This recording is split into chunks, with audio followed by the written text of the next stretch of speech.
Basicamente, a gente tem que nem todas as empresas sofrem com a inflação, na verdade algumas até se beneficiam, então a gente vai entender aqui. Com certeza no relativo, então, esse benefício é muito forte, né, então, por exemplo, se você sai de ações que vão sofrer mais e entra nas ações que não vão sofrer tanto ou até vão se beneficiar, sua carteira tem uma performance muito boa em período de alta inflação. Então, a gente vai ver aqui nessa parte 2 como que você identifica essas empresas mais resilientes, setores que eventualmente vão ser mais defensivos, indicadores que você deve olhar, tá?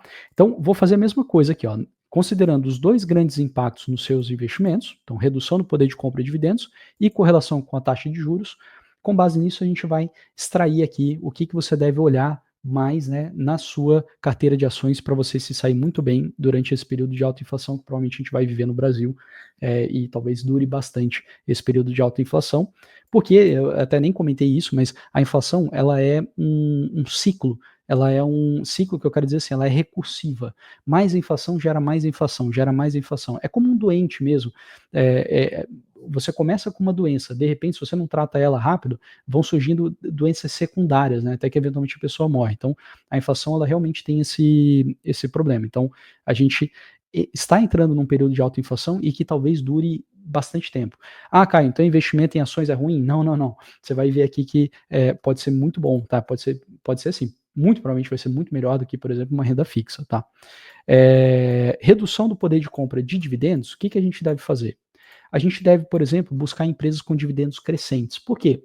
Se essa empresa está pagando cada vez mais dividendos, eu estou com uma alta inflação, então eu consigo comprar menos coisas com aqueles dividendos. Tudo bem, mas esse dividendo está crescendo ano a ano.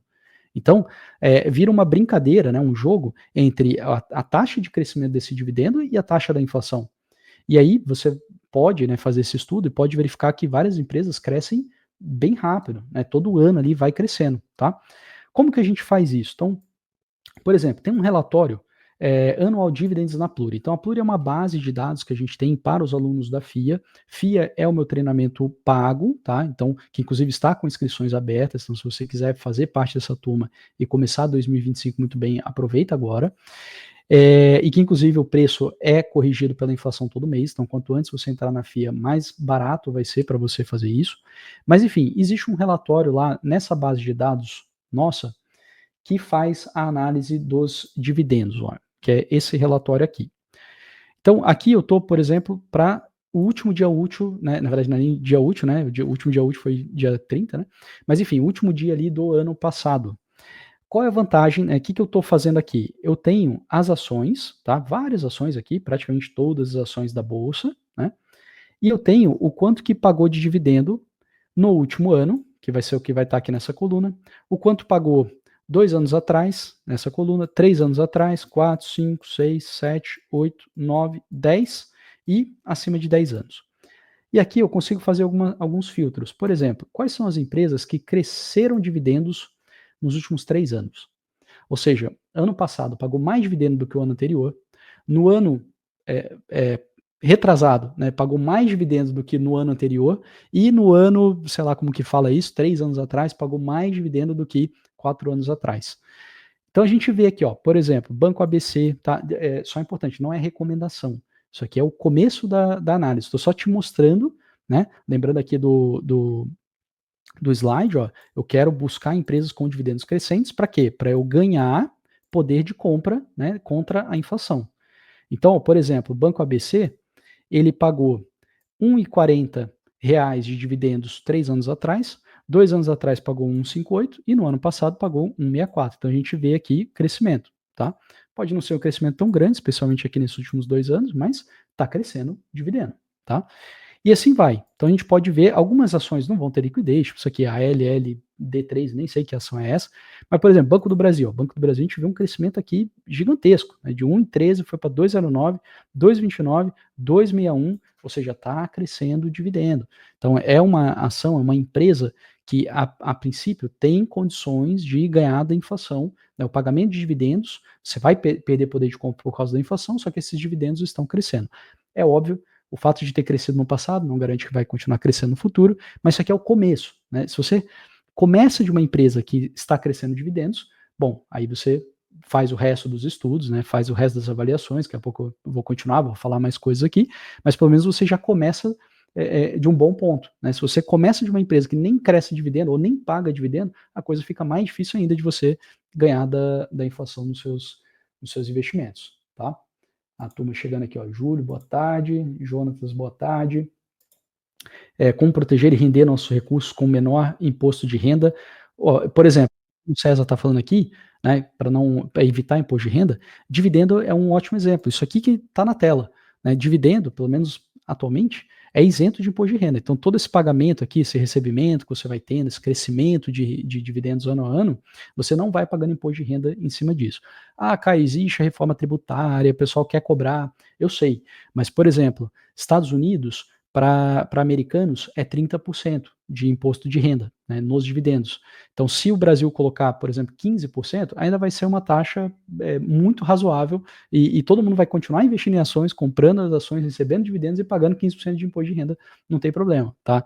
Mas, enfim, atualmente é isento. Legal, então a gente tem várias empresas aqui, ó, BB, não, achei que era BB Seguridade, mas não. Ó, Banco BTG, ixi, a rodinha do meu mouse já era. Eu rodo para baixo, ela vai para cima. Deixa eu ir no outro mouse aqui, ó. Banco BTG, Banco Banrisul, então a gente vê que tem muito banco, né? Aparentemente é um setor que tem uma certa capacidade de ganhar da inflação. Cosan tá aqui, né? E assim vai, tá? Even, vamos ver aqui se tem mais alguma empresa grande. Multiplan de shopping, tá aqui, ó, Multi3, tá? Não cresceu tanto, né? O último ano foi bem pouquinho, mas enfim, chegou a crescer. Odontoprev, nossa, Odontoprev aqui explodiu de crescimento de dividendo.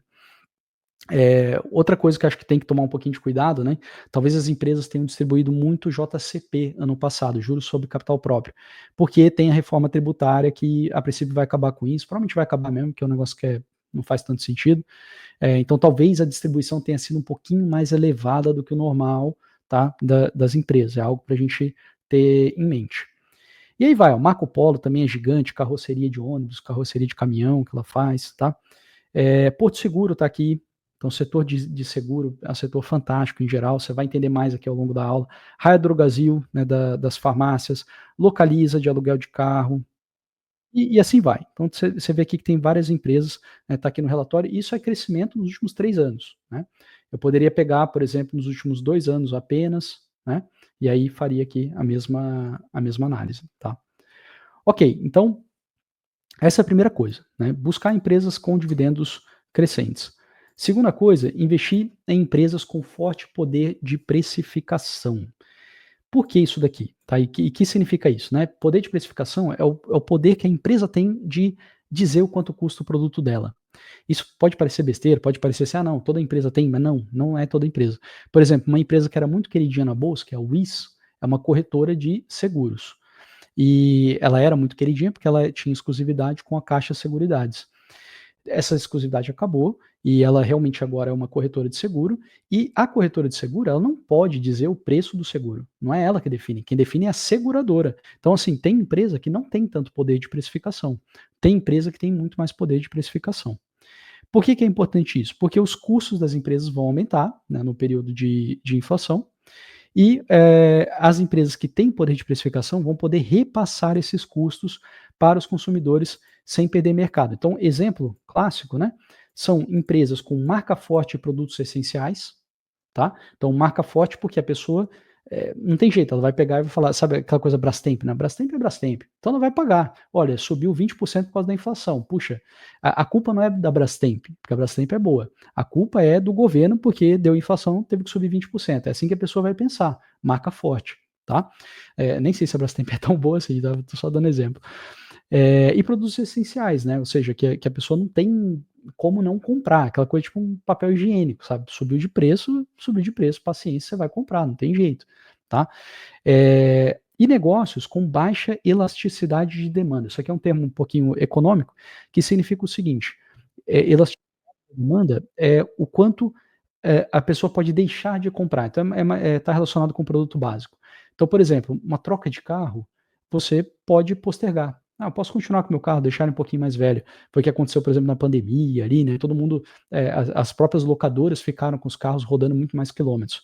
Agora, tem coisas que você não pode deixar de comprar, né? Por exemplo, alimento e produto básico, né? Que eu dei o exemplo do papel higiênico. Então, isso aí é baixa elasticidade. Então, negócios que vendem produtos com baixa elasticidade é ótimo também durante o período de inflação. Então, um exemplo que o Buffett, né, sempre o Buffett, Warren Buffett, tá, investidor em ações americano, ele investiu durante muito tempo em períodos de alta inflação. Os Estados Unidos, por décadas, teve uma inflação considerável, né, já é num passado um pouquinho longínquo, mas existiu. Então, um exemplo é a Coca-Cola. Por que a Coca-Cola? Porque a marca é absurdamente forte. Então, a pessoa que toma Coca-Cola, toma Coca-Cola. Ah, não, pega uma Pepsi. Não, quero Coca-Cola, marca forte. Né?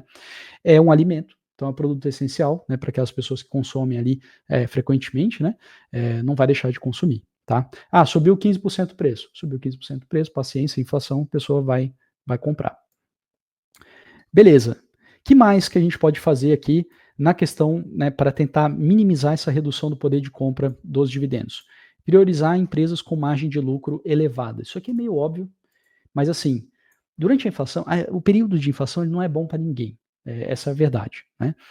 Tudo fica muito mais difícil. Então você vai ter, os custos vão aumentar, porque toda empresa tem algum custo, nem que seja eletricidade, mas vai ter ali o material básico e tudo, e vai subir. Então, se a empresa ela já tinha uma margem de lucro baixa, né, o percentual da receita que de fato virava lucro era pouco, é óbvio que ela vai ter muito mais dificuldade num período de inflação. Então, a gente deve selecionar, deve olhar empresas que têm uma margem de lucro boa, tá? Quais são essas? Então, em geral, empresas de tecnologia costuma ter uma margem de lucro bem alta, tá? 20%, 30%, ou produtos de luxo que tem margem elevada. Então, um exemplo na bolsa seria a JHSF, né, que faz ali imóveis, né, de luxo, tem o Fasano, né, o Hotel Fasano. Então, assim, a margem de lucro é sempre alta no produto de luxo, né. Então, são coisas para a gente pensar. De novo, não é recomendação, tá? Estou só te trazendo aqui, te fazendo o exercício, né, do que é bom nesse período de alta inflação para você ter proteção contra a redução no poder de compra dos seus dividendos. Agora vamos para o outro impacto da inflação nos nossos investimentos, que é a correlação com a taxa de juros. Aqui é bem interessante. O que você deve fazer? Procurar empresa com baixo capital de reinvestimento. O que é o capital de reinvestimento? São negócios que precisa colocar muito dinheiro para expandir a sua operação, né? E aí o que acontece? Os custos dessa expansão desses maquinários, dessa infraestrutura, fica muito mais alto durante a alta da inflação. Então essa empresa ela vai ter uma grande dificuldade, porque ela vai ter que fazer aqueles aportes e é caro, né? Ficou ainda mais caro. Então, por exemplo, empresa de software ou empresa de serviços costumam ter custos fixos menores. Não é à toa que a gente viu ali muito banco crescendo patrimônio, né, crescendo dividendo ano a ano. Por quê? Porque é uma empresa de serviço. Né? Não é empresa de software, mas é de serviço. Então, esse tipo de coisa, ou seguradora, né, é empresa de serviço. É interessante. Então, fica com isso na cabeça, tá? Fica com isso na cabeça. Outra coisa importante é você evitar empresas intensivas em dívida.